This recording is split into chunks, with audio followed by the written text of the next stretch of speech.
Pada bab kali ini kita akan membahas mengenai patogenisitas dari bakteri, terlebih-lebih fokus ke bagaimana mengenai mekanismenya. Sebelum masuk ke pembicaraan mengenai patogenisitas, jadi di awal kuliah ini kita akan membahas tentang definisi-definisi yang berhubungan dengan patogenisitas. Jadi karena kita kuliahnya mengenai mikrobiologi, jadi penyakit yang diakibatkan oleh mikrobiologi atau mikroba yang masuk ke dalam tubuh kita itu disebut sebagai penyakit infeksi. Jadi patogenisitas dan virulensi, patogenisitas sendiri didefinisikan sebagai kemampuan suatu mikroba untuk menyebabkan suatu penyakit. Jadi semakin bersifat patogen berarti dia menyebabkan penyakitnya lebih parah. Kemudian ada level virulensi. Jadi kalau patogenisitas itu seringkali di suatu istilah yang dapat mendeskripsikan atau membandingkan antara spesies satu dan spesies yang lain. Kemudian yang kedua itu adalah virulensi. Virulensi itu adalah derajat patogenisitas suatu mikrobia. Jadi semakin virulen suatu mikroba, artinya dia menyebabkan penyakitnya itu semakin mengerikan atau levelnya itu makin parah gitu ya.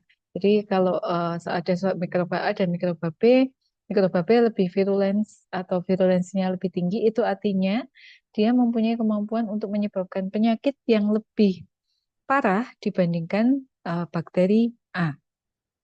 Nah, jadi virulensi ini sering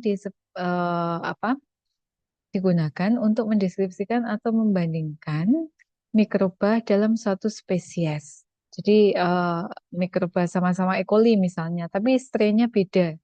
Yang satu virulensinya lebih tinggi, yang satu ya virulen tapi biasa aja. Nah, ini dalam satu spesies ini yang disebut sebagai virulensi. Kemudian infeksi itu ada dua, infeksi akut dan infeksi kronis. Infeksi akut itu adalah infeksi yang terjadi secara tiba-tiba.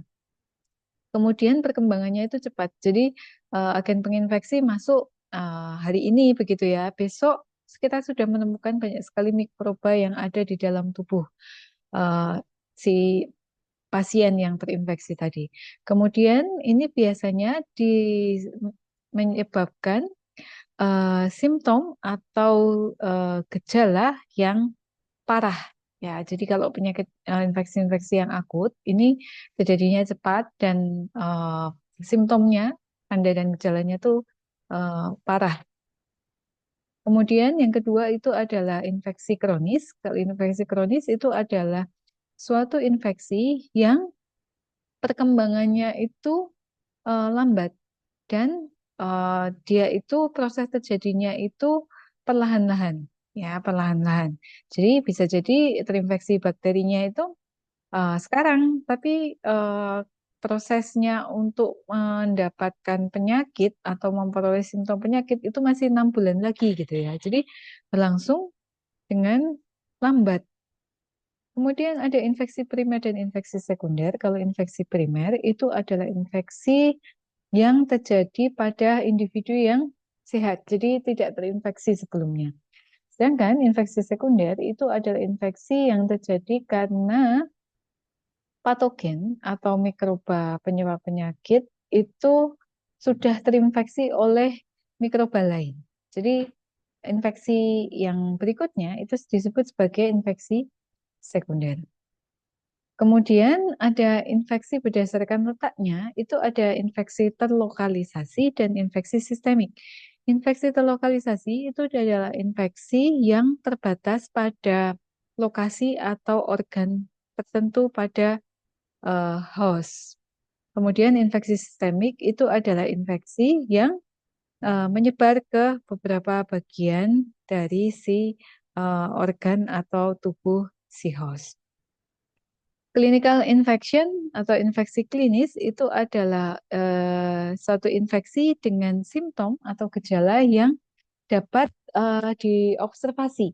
Jadi tanda dan gejalanya itu obvious, obvious itu jelas gitu ya, dan dapat dideteksi. Oke, dia terkena infeksi, ada demam.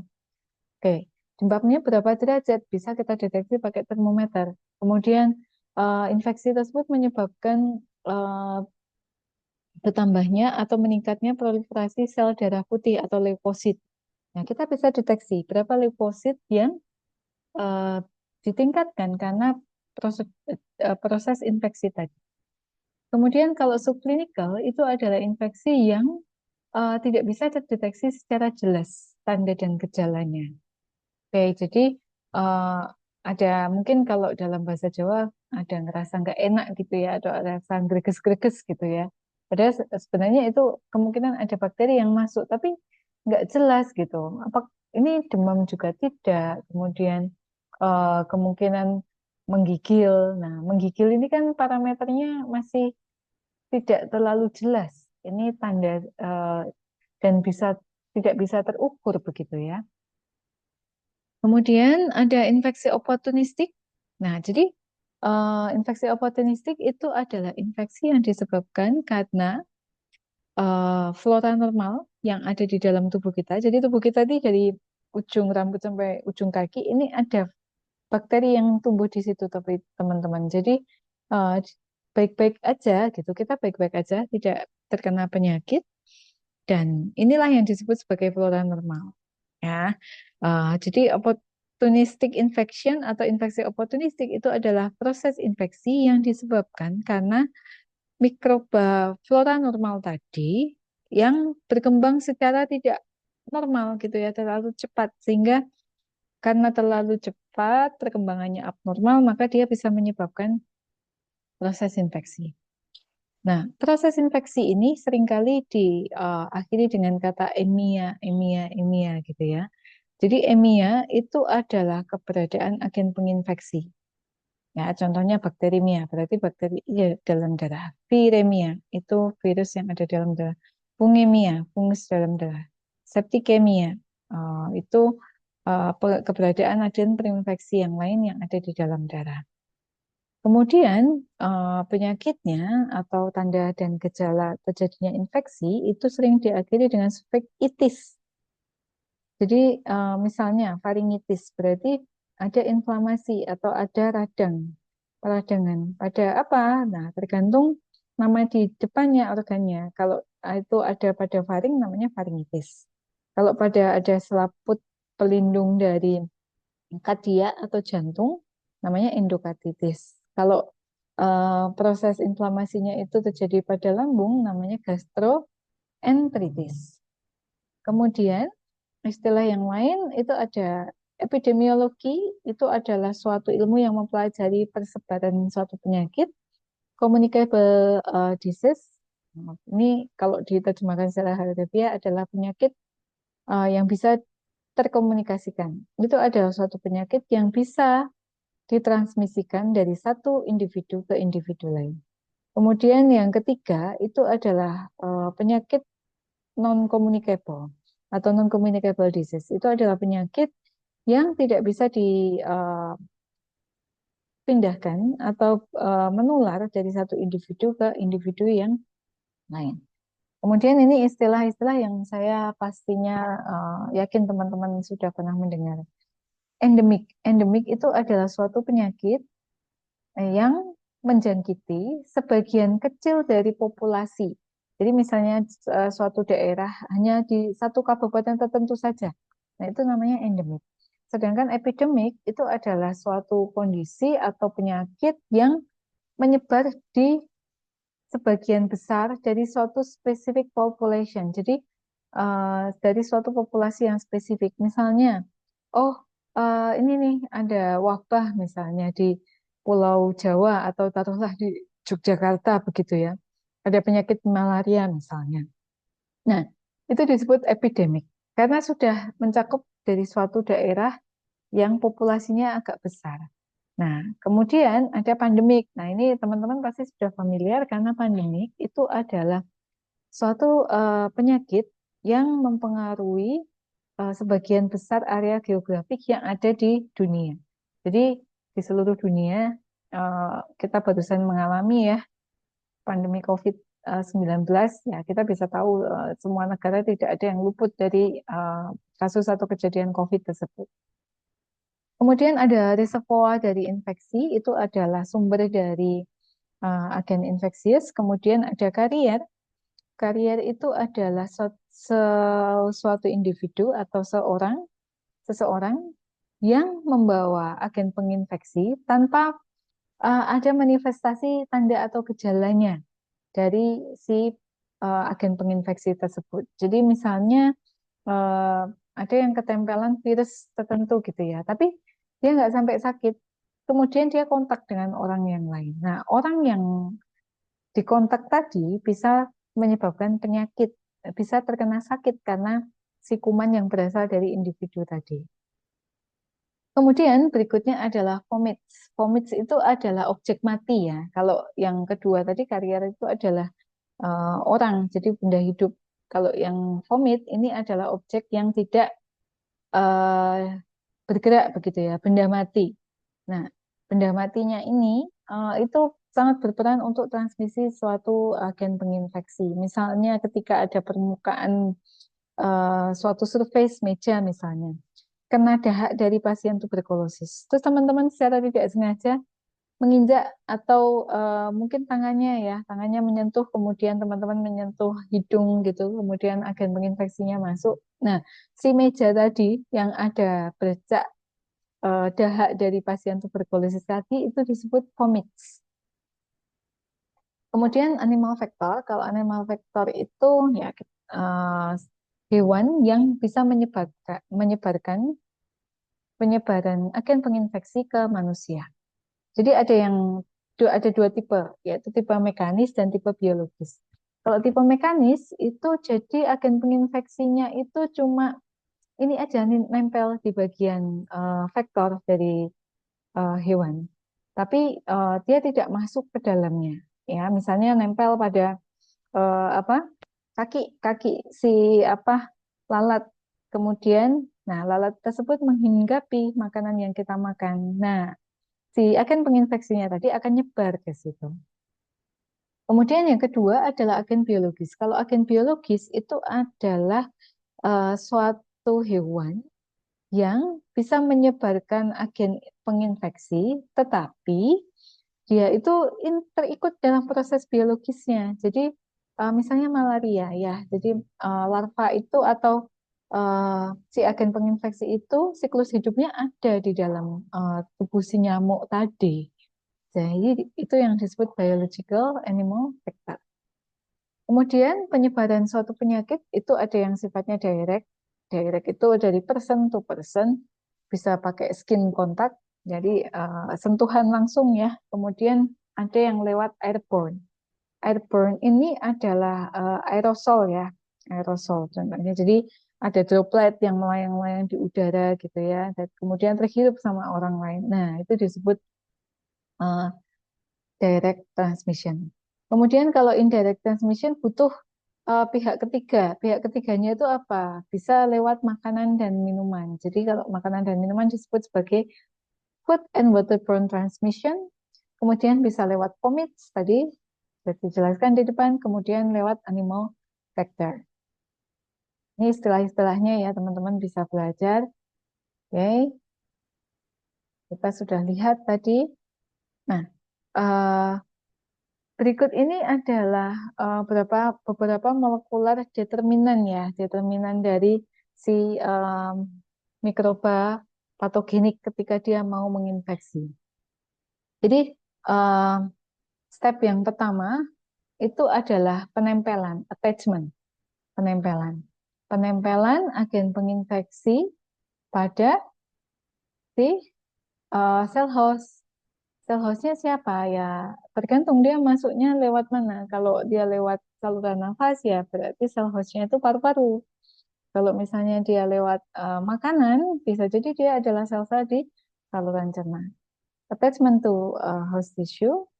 Kemudian yang kedua itu molekular determinannya adalah dengan memproduksi atau menghantarkan faktor-faktor berbagai macam faktor.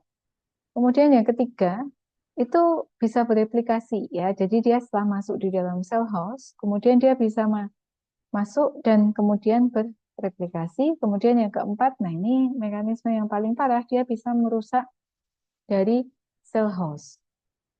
Oke.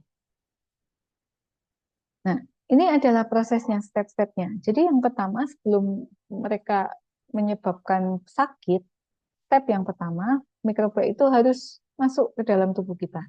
Nah, masuknya itu bisa pakai membran mukosa, pakai saluran pernafasan, gastrointestinal, genitourinary, dan konjungtiva, mata ya. Jadi saluran nafas, saluran cerna, saluran kencing, dan selaput mata. Kemudian yang kedua itu kulit. Yang ketiga itu adalah rute parenteral. Jadi rute parenteral itu langsung masuk ke aliran darah. Misalnya pakai jarum suntik yang tidak steril, jadi ada kumannya langsung masuk. Lalu jarum infus juga sama. Kemudian setelah masuk apa yang terjadi? Yang kedua itu adalah adherence. Adherence itu penempelan. Jadi penempelan agen mikroba tadi ke cell host, ya, cell host. Jadi misalnya dia masuk lewat saluran nafas. Nah, apakah semua sel di saluran nafas ini merupakan sel hostnya? Belum tentu, ya. Jadi sel hostnya ini adalah sel yang mempunyai reseptor sehingga dapat berikatan dengan mikroba yang masuk ke dalam uh, tubuh kita. Kemudian setelah nempel, kemudian berikutnya adalah penetrasi. Penetrasi itu masuknya ke sel host. Jadi dia akan menembus sel host melalui kapsul, kemudian dinding sel dan enzim. Kemudian berikutnya itu adalah merusak sel host. Nah, disinilah terjadi kerusakan secara langsung. Kemudian dia bisa menghasilkan toksin, ada endotoksin dan eksotoksin, dan yang terakhir dia bisa menyebabkan alergi. Oke. Yang pertama adalah portal entry. Portal entry. Ya, jadi tadi sudah saya sebutkan lewat membran mukosa, kulit ataupun parenteral. Membran mukosa yang pertama adalah saluran nafas. Ya, jadi mikroba akan ikut terhirup ya bersama uap air, bersama udara, bersama partikel-partikel debu yang juga ikut ketika kita bernafas. Dan rute ini merupakan rute yang paling mudah dan paling sering terjadi. Jadi mikroba akan banyak masuk karena mekanisme ini. Kemudian yang kedua, maaf ini yang bisa masuk pakai mekanisme yang ini itu adalah mikroba-mikroba penyebab satu common cold, dua flu, tiga tuberkulosis, kemudian batuk, pneumonia, measles, campak ya, kemudian dengan difteri. Kemudian membran mukosa yang kedua adalah gastrointestinal tract, saluran cerna kita. Jadi kita tidak sengaja ya, pasti tidak ada yang sengaja memasukkan mikroba ke dalam tubuh kita dengan cara lewat mulut. Nah, caranya adalah dengan masuk melalui air dan makanan yang tercemar oleh mikroba. Dan juga di situ dia bisa masuk juga lewat tangan dan jari yang tidak bersih. Nah, setelah masuk ke dalam tubuh, kemudian masuk ke, of course, esophagus, kemudian masuk ke lambung. Nah, sebagian besar mikroba yang masuk lewat saluran pencernaan ini, dia akan didestroy atau dihancurkan oleh HCl. Ingat, pH lambung kita itu 1 sampai dengan 3. Ya, jadi dia akan dirusak atau dibunuh oleh HCl yang ada di sini. Dan juga dia bisa dirusak atau dimatikan oleh enzim-enzim yang ada pada usus, kemudian pankreas dan juga enzim-enzim pada usus halus. Oke, nah ini beberapa mikroba yang bisa masuk lewat saluran pencernaan. Ada Salmonella, ada Shigella, kemudian ada Clostridium botulinum, kemudian ada kolera, ada juga Heliobacter pylori. Ya, kita sudah pernah cerita Heliobacter pylori ini adalah bakteri yang hidup di eh, lambung. Kemudian ada Clostridium botulinum. Oke, nah patogen yang masuk lewat saluran pencernaan ini akan keluar lewat, of course endingnya lewat fekal ya, lewat feses. Jadi penyebarannya bisa lewat mungkin yang terkontaminasi dengan feses secara langsung maupun tidak langsung.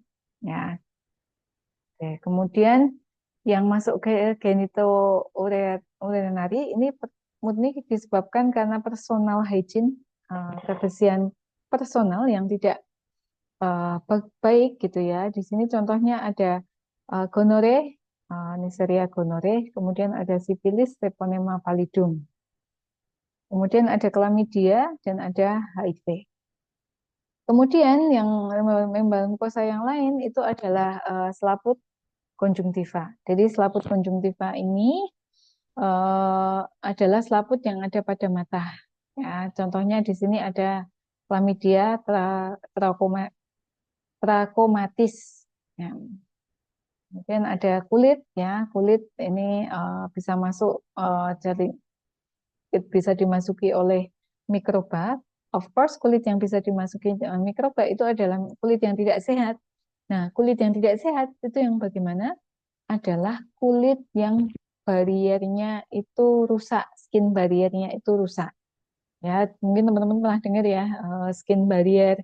Skin barrier itu adalah suatu mekanisme ketahanan dari kulit yang tersusun sangat bagus karena sel-sel kulitnya itu tidak ada yang mengalami kerusakan dan kelembapan serta apa lapisan lemak yang ada pada kulit itu terjaga dengan baik. Jadi kalau kulitnya terlalu kering itu juga barrier skin barriernya itu bisa rusak gitu ya. Apalagi kalau kering kan biasanya itchy, gatal. Jadi akan ada mekanisme kerusakan di situ. Ya, kulit, kemudian ada yang masuk lewat parenteral. Kalau parenteral ini bisa lewat injeksi ya. Jadi jarum suntik ataupun infus yang tidak steril jarumnya, kemudian lewat akupuntur ya. Akupuntur teman-teman yang biasa akupuntur penyumbatan timut harus dipastikan lagi jarumnya dipakai benar-benar bersih. Kemudian scratch, nah ini kebiasaan untuk menggaruk ya, kebiasaan untuk menggaruk. Kemudian lewat gigitan ya, gigitan ini gigitan nyamuk, gigitan mungkin anjing yang terkena rabies gitu ya, itu juga gigitan. Kemudian lewat pembedahan, misalnya pakai alat-alat bedah yang tidak disterilkan dengan baik. Kemudian berikutnya itu adalah patogen yang masuk ke dalam tubuh kita itu tidak semuanya bisa menyebabkan penyakit. Jadi maksudnya gini, setiap mikroba itu punya preferred portal of entry. Jadi maksudnya jika bakteri itu dia tertelan, belum tentu dia menyebabkan penyakit, gitu ya. Tapi kalau dia terhirup, dia menyebabkan penyakit, gitu ya. Ada yang ketika terhirup dia tidak menyebabkan penyakit, tapi ketika tertelan bersama makanan dia akan menyebabkan penyakit. Nah, bakteri itu mekanismenya seperti itu ya, teman-teman. Oke, kemudian ini salah satu contohnya, misalnya Streptococcus pneumonia. Streptococcus pneumonia ini dia menyebabkan pneumonia gitu ya ketika inhale, jadi ketika ikut terhirup. Tetapi ketika dia masuk lewat mulut, lewat saluran gastrointestinal tract, dia tidak akan menyebabkan penyakit. Kemudian ada Salmonella typhi ya. Eh, ini menyebabkan tipes ya, demam tipes. Nah, ini bisa menyebabkan tifoid atau tipes jika dia ikut tertelan bersama makanan lewat gastrointestinal. Tapi kalau dia itu kontak dengan kulit kita, dia tidak akan menyebabkan penyakit. Nah, kenapa kok bisa seperti ini? Karena ada mekanisme reseptor ya. Jadi ketika mikroba itu masuk ke dalam tubuh, dia kan harus attach, dia kan harus nempel ke sel targetnya. Nah, penempelan itu diperantarai oleh yang namanya reseptor. Ya, reseptor yang ada pada sel yang sudah menjadi targetnya tadi dan si uh, protein yang ada pada permukaan dari sel bakteri. Oke, ini kita skip saja. Nah, ini ya. Yang kedua, setelah masuk kemudian nempel. Ya, bagaimana mekanisme penempelan bakteri pada sel host? Ini teman-teman lihat di sini ada gambar ya, ini ada mikroba. Nah, di mikroba ini dia punya molekul permukaan sel yang namanya adesin. Adesin ini adalah suatu protein yang dia akan match dengan reseptor yang ada pada sel tertentu. Jadi dia si mikroba ini baru bisa nempel pada suatu sel jika dia punya reseptornya. Kalau tidak, ya dia tidak akan bisa nempel. Oke. Kemudian berikutnya, nah molekul adesin ini sebenarnya apa? Jadi kebanyakan molekul adesin yang ada pada mikroba itu adalah fimbre atau fili yang ada pada permukaan sel bakteri. Nah ini salah satu contoh gambar apa sel mikroba di, di bawah mikroskop elektron seperti ini ya. Jadi di bawah mikroskop elektron ini, nah dia baru akan menempel pada sel hostnya ketika fimbre ini ketemu dengan reseptor yang ada pada sel host. Nah, jadi bentuknya. Contohnya ada uh, Neisseria gonorrhoeae ya. Jadi ini bisa menyebabkan infeksi pada penyakit kelamin. Begitu. Oke, nah molekul adesin ini sebenarnya apa? Molekul adesin ini sebenarnya adalah glikokalik atau sebenarnya adalah molekul gula ya teman-teman. Rantainya panjang. Oke. Kemudian apakah hanya glikokalik saja yang merupakan senyawa adesin? Tidak. Jadi kalau pada Streptococcus pyogenes ini nama molekul yang memperantarai pelekatan itu adalah protein M, sedangkan pada Mycobacterium tuberculosis itu adalah asam mikolat. Kita sudah beberapa kali bahas tentang asam mikolat ya. Kemudian nah ini setelah dia nempel, yang terjadi berikutnya adalah bakteri itu akan masuk ke dalam sel host. Nah, ini adalah gambaran masuknya Shigella ya ke dalam sel pili. Ini adalah sel epitelial usus, dia punya banyak pili. Nah, dia bisa menembus ke sini. Nah, kemudian setelah menembus, nah ini kita sudah bahas adanya kapsul ya. Kapsul itu adalah eh, apa polisakarida yang ada pada permukaan sel dan dia bisa digunakan sebagai pertahanan diri ketika bakteri itu sudah masuk ke dalam sel host. Ya, ini ada pada Streptococcus pneumonia, Klebsiella pneumonia, Haemophilus influenza dan Bacillus anthracis serta Streptococcus mutans. Ini ya, gambarannya kita sudah belajar juga mengenai pengecaran kapsul. Jadi kapsul ini berupa polisakarida rantai panjang ya. Di sini contohnya adalah monomernya adalah lisophosphatidylcholine glycerol. Kemudian di sini ada struktur dari si E. coli. Ya, di sini struktur dari E. coli permukaannya, di sini kapsulnya strukturnya seperti ini ya, ada polimer dari asam sialat, kemudian ada fosfatidilgliserol dan seterusnya. Kemudian yang membuat bakteri itu bisa tumbuh dan masuk di dalam sel, selain ada kapsul, ada enzim. Jadi enzim ini juga berkontribusi, of course, dalam proses patogenisitas. Nah, ada banyak enzim di sini. Ada koagulase, ada kolagenase, deoksiribonukleotase, dan seterusnya. Ya, jadi enzim ini berperan untuk memasukkan bakteri ke dalam tubuh si sel host. Tujuannya adalah supaya sel hostnya tersebut terusak, gitu ya. Contohnya di sini ada leukosidin. Leukosidin ini adalah enzim yang ada pada bakteri yang bisa membunuh white blood cell, WBC, white blood cell leukosit ya, sehingga si bakteri tersebut tidak bisa dimakan oleh leukosit. Kita tahu leukosit itu tugasnya adalah memakan sel bakteri. Kemudian leukosidin ini juga tugasnya adalah menghancurkan lisosom. Di sini ini hemolisin ya. Hemolisin ini yang adalah enzim yang bisa mendegradasi sel darah merah. Contohnya dihasilkan oleh Streptococcus atau Streptokoki. Nah, misalnya ada alpha hemolisin, kita sudah apa sedikit membahas di pertemuan yang lalu. Nah, jadi dia menyebabkan eh, degradasi atau lisis sel darah merah, tapi tidak komplit. Jadi kalau teman-teman lihat di sini gambarnya, ada bagian yang terhemolisis, ada yang tidak. Kemudian yang kedua itu adalah beta hemolisis. Ini yang bisa menghemolisis secara lengkap. Contohnya adalah beta hemolitik gitu ya. Di sini clear. Ya, ini Streptococcus juga, tapi spesiesnya beda ya dengan Streptococcus yang tadi. Kemudian ada koagulase. Koagulase ini menyebabkan apa si bakteri itu bisa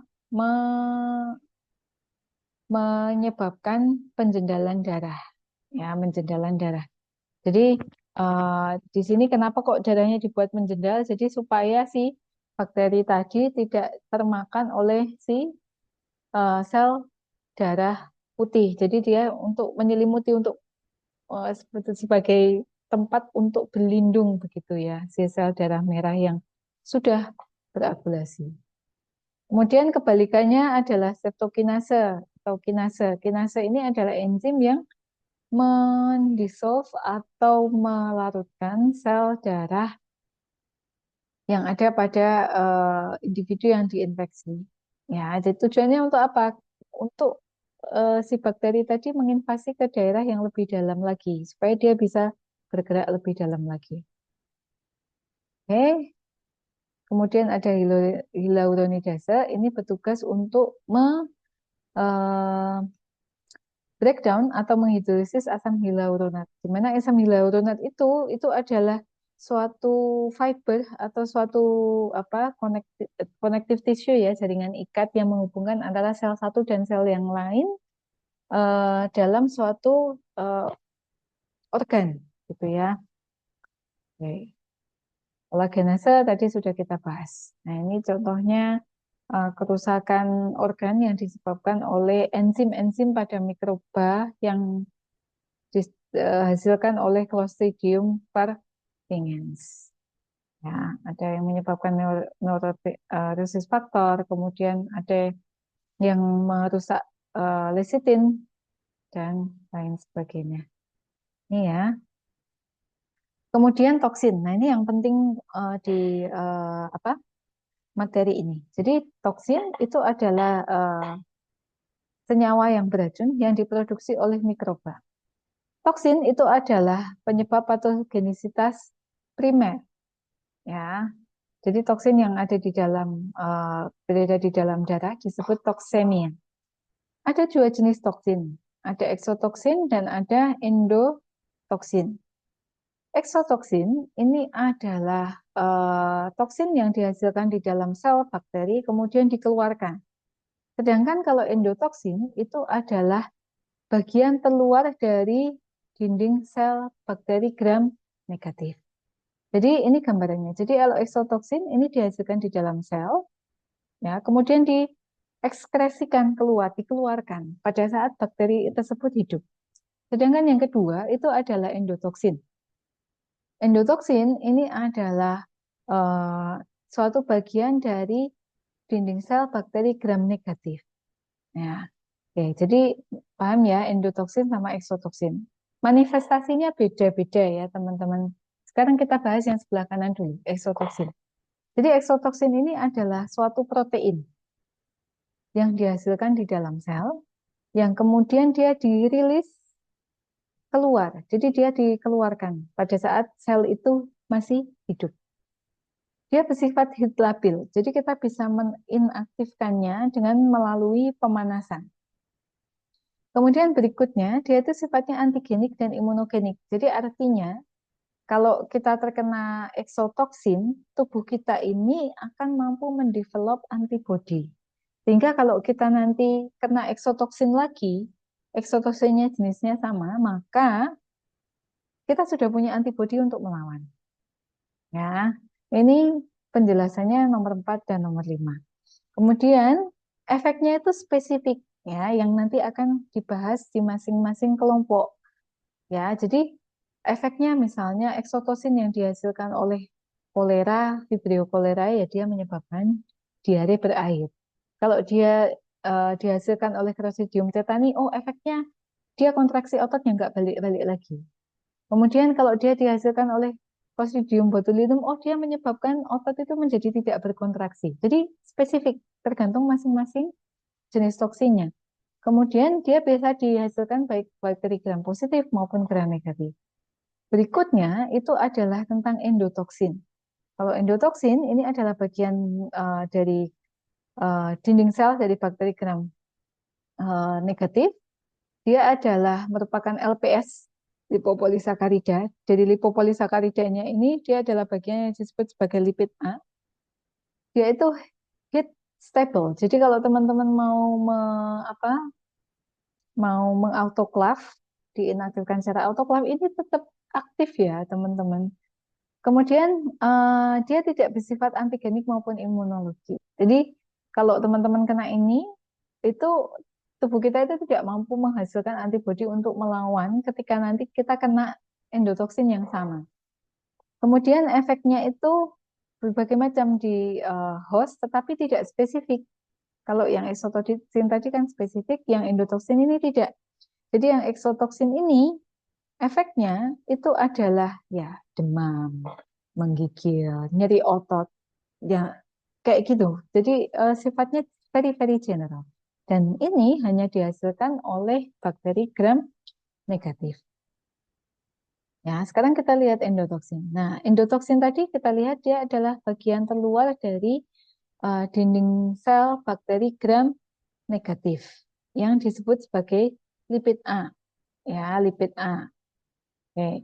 Jadi lipid A itu yang mana? Lipid A itu yang ini. Jadi kita lihat ini bakteri gram negatif, dia punya membran sel, ada inner member, ada outer membran. Nah, ini bagian LPS-nya itu bagian sini, LPS ya. Kemudian di bagian atasnya, bagian lipid A itu yang mana? Bagian yang atas ini. Nah, ini yang disebut sebagai si endotoksin. Dia tidak bisa diinaktivasikan oleh panas, jadi kalau di autoklav sama saja. Kemudian kalau kita punya sediaan farmasi, sediaan injeksi yang kena endotoksin, atau terkontaminasi oleh endotoksin, kita membersihkannya dengan cara apa? Dengan cara filtrasi. Ya.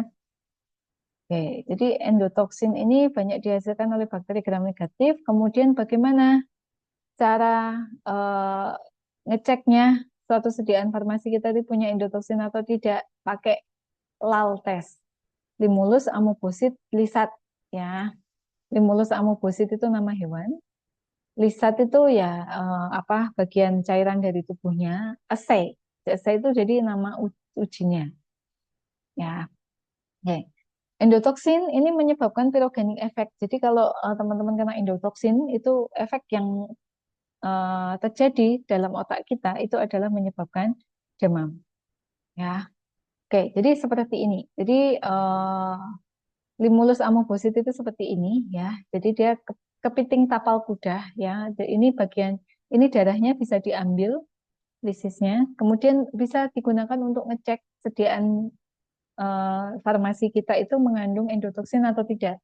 Jika positif, maka lisat atau cairan tubuh dari ini si Limulus amoebosit ini dia akan menjendal. Ya, tapi kalau tidak berarti dia tidak mengandung endotoksin. Ya, jadi reaksinya demam. Kalau eksotoksin reaksinya macam-macam ya. Dia bisa dihasilkan oleh gram positif maupun gram negatif, tapi commonly gram positif ya. Ada 3 kriteria dari eksotoksin. Yang pertama ada sitotoksin, yang kedua ada neurotoksin, yang ketiga ada enterotoksin. Sitotoksin ini yang diserang adalah sel. Kalau neurotoksin itu yang diserang itu adalah saraf, ya. Kemudian kalau enterotoksin yang diserang adalah saluran pencernaan, misalnya kolera. Kalau neurotoksin itu contohnya botulinum dan ada lagi adalah Clostridium tetani. Oke. Nah, ini masing-masing mekanisme dari toksin, ya. Nanti ini akan teman-teman bahas di masing-masing kelompok mekanismenya.